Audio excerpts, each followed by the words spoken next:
আজ 25শে ডিসেম্বর খ্রিস্টান ধর্মাবলম্বীদের সবচেয়ে বড় ধর্মীয় উৎসব। এ উপলক্ষে মেহেরপুরের মুজিবনগরের গির্জায় গির্জায় শুরু হয়েছে প্রার্থনায় যীশু খ্রিস্টের মহিমা কীর্তন এবং শান্তি শৃঙ্খলা রক্ষায় তারা প্রার্থনা করছেন। এছাড়াও গির্জার সামনে চার্চে শুরু হয়েছে মেলা। এই মেলা চলবে আগামী 31শে ডিসেম্বর এবং 1 জানুয়ারি পর্যন্ত। এছাড়াও দূর দূরান্ত থেকে এই চার্চে আসছে মানুষ, তারা প্রার্থনা করছেন এই সারা দুনিয়ার শান্তি রক্ষার জন্য। এছাড়াও বল্লভপুর, রতনপুর এবং ভবের পাড়া আলোকসজ্জায় করা হয়েছে সজ্জিত। পুরো গ্রাম সাজানো হয়েছে, মোড়ে মোড়ে করা হয়েছে গোশালা। প্রতিটি পরিবারেই বড়দিনের আনন্দে উচ্ছ্বাসিত হচ্ছে সকলে। এবং এই এলাকায় এটি কিন্তু বাংলাদেশের অন্যতম বৃহৎ একটি খ্রিস্টপল্লী এবং এখানে কিন্তু অন্যতম বৃহৎ চার্চ রয়েছে। সেখানে প্রার্থনা শুরু হয়েছে ইতিমধ্যেই, গতকাল রাত থেকেই কিন্তু এই আনুষ্ঠানিকতা শুরু হয়েছে।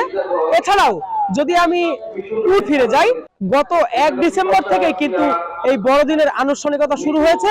বাড়িতে বাড়িতে স্টার উত্তোলন করা হয়েছে। এছাড়াও বাড়িতে বাড়িতে কীর্তনের মধ্য দিয়ে কিন্তু এই বড়দিনের আয়োজন শুরু হয়েছিল। আজ সেই আয়োজনের যেটি প্রধান দিন, অর্থাৎ তাদের যে খ্রিস্টান ধর্মাবলম্বীদের যে সবচেয়ে বড় ধর্মীয় উৎসব, আজকে 25শে ডিসেম্বর সেই শুভ বড়দিনের আনুষ্ঠানিকতা আজকে সকাল থেকে শুরু হয়েছে। সকাল 8টায় কীর্তনের মধ্য দিয়ে কিন্তু এই আনুষ্ঠানিকতা শুরু হয়েছে।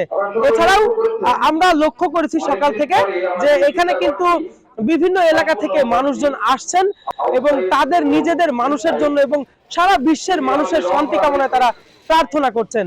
এছাড়াও কিন্তু আমরা দেখেছি যে এই খ্রিস্টান ধর্মাবলম্বীদের যে সবচেয়ে বড় ধর্মীয় উৎসব, সেই উৎসবকে ঘিরে যে নিরাপত্তা ব্যবস্থা, সেটিও কিন্তু মেহেরপুর থানা পুলিশের পক্ষ থেকে আমাদেরকে জানানো হয়েছে যে 4 স্তরের নিরাপত্তা ব্যবস্থা করা হয়েছে।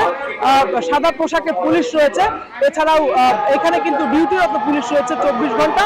এছাড়াও কিন্তু র্যাব, আনসার সদস্য সহ বিভিন্ন নিরাপত্তা বাহিনী কিন্তু এখানে নিরাপত্তা দিচ্ছেন।